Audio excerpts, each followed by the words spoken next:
And if you don't take anything else from today's reflection, it's that sometimes we like the idea of something and not actually the thing. So this is day 2 of raising me while raising them, and reflections I have been having this morning that are just hitting me in the face is that I stayed in situations, at jobs, in organizations, in community with people way longer than I should have, and that I lacked the courage to move on. So I say sometimes that, like, in dating, I'm like, I think people like the idea of me, but the very things that they like sometimes become the issue, right? Like, you enjoy that, like, I'm a busybody and I have a lot going on, at least at one time in my life where I was like involved in community organizations and building a business, and I worked full time and I traveled and had great friend groups and all of those sorts of things. And that's attractive because it's like, ooh, she has a life and interests.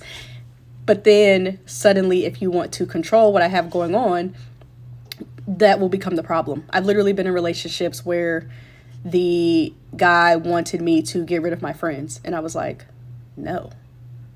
What?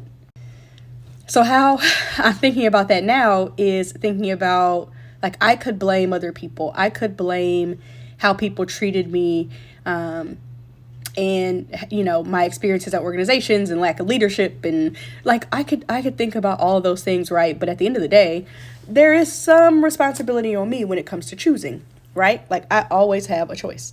And what people pleasing has led me to do is say, like, I like this person as a person, or I really believe in the vision of this, or I really enjoyed this situation, but maybe there's a challenge going on right now. Maybe this person's going through a tough time. Maybe the organization is going through change. Maybe we are like trying to gain clarity on something.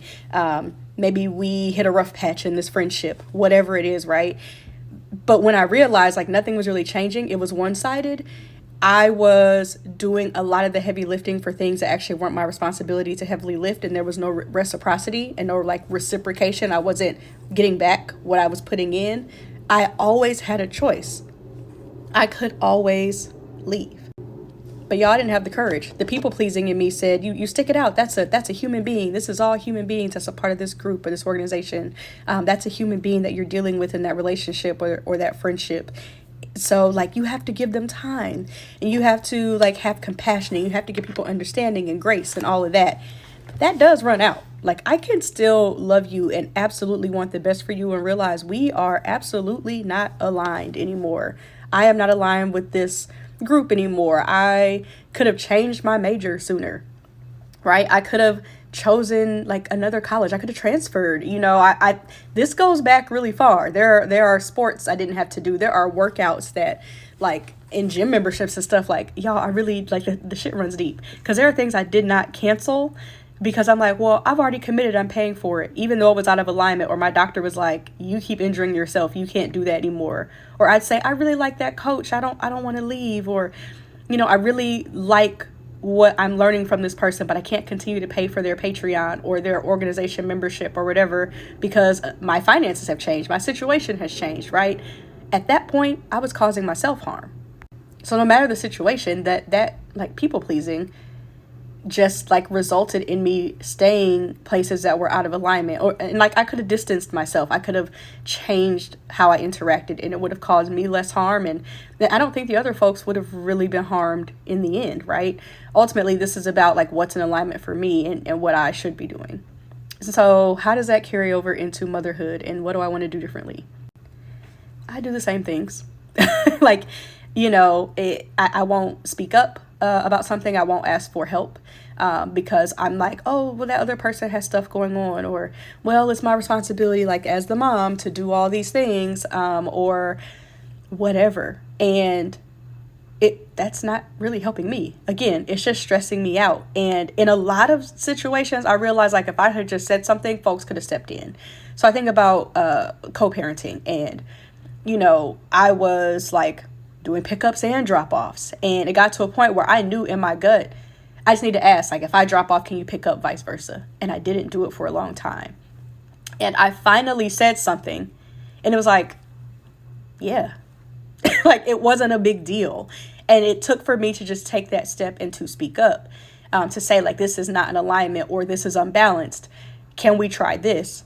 for me to see like I wasn't abandoned. Nobody was pissed off. Like it worked out and continues to work out. There are no issues there. So I think about that, and I think about like even other things with my kids, like even negotiating with toddlers, like, no, you can't have this thing, but what about this? Or I think about this aha moment I had with my daughter where I was like, so I guess afraid of something. I was so afraid of a mess in the house. I was not allowing her to work towards achieving one of her motor milestones, which is holding silverware to feed herself. And while this may sound ridiculous, this is like a real thing that I encountered earlier this year, where I'm like, I'll just keep feeding her because I don't want there to be a mess. I'm already overwhelmed, and like a mess and food all over the floor, it's just going to send me over the edge. And so, y'all, I avoided it for a few months until I finally was like, you can't do that. Like, who's in the house to judge you about your child eating and spilling stuff on the floor? Nobody. And if they were, that's still a child learning to eat. But I'm telling you, this like people pleasing thing goes really deep. So for me, it was like, as a mom, we're expected to have a perfect house, and all the laundry is supposed to be folded, and all the meals are always nutritious, and we're always cooking, always cleaning, always taking care of something. And in that, I'm like, when do I sit down to eat?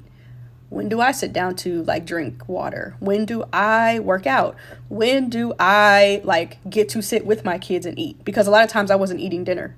I wasn't eating dinner because I had to feed them. And they have very different needs, and they have very different palates, even in that. And so it's like, I'm continuing to sacrifice myself for people who don't even live here. Don't nobody know if she's spilling stuff on the floor. And guess what? Kids are going to spill stuff on the floor as they learn. Kids are going to get messy and dirty. They're going to color outside of the lines, just like I did. I can't take away experiences from her because my people pleasing has gone so deep that I'm putting these like unnecessary barriers around her. The same barriers that would upset me as an adult. So that's where I'm at. Just reflecting on that and thinking about how quickly these things that like I'm encountering as my own human being, they will seep into parenthood, and they could like just take away moments from my kids and progress away from my kids. And so I'm committing to not doing that.